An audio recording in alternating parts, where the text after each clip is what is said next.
Hi everyone. In this video, we're going to show you how to install fonts on a Mac. Whether you're a graphic designer, or writer, or just someone who likes to play with fonts, it's important to know how to install them properly.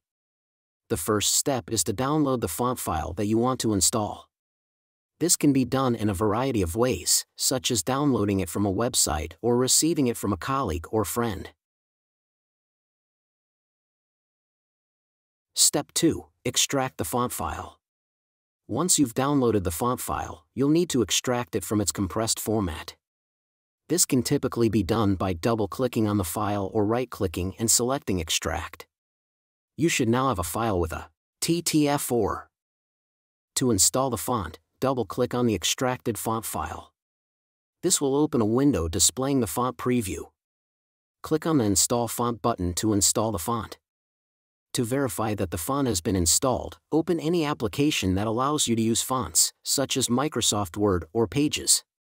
Locate the font list and look for the newly installed font. If you can see it, then congratulations. You have successfully installed a font on your Mac. That's it for this tutorial on how to install fonts on a Mac. It's a simple process that can add a lot of creativity to your work. Remember to only download fonts from reputable sources, and always keep your computer and fonts up to date to ensure compatibility. Thanks for watching, and happy font installing.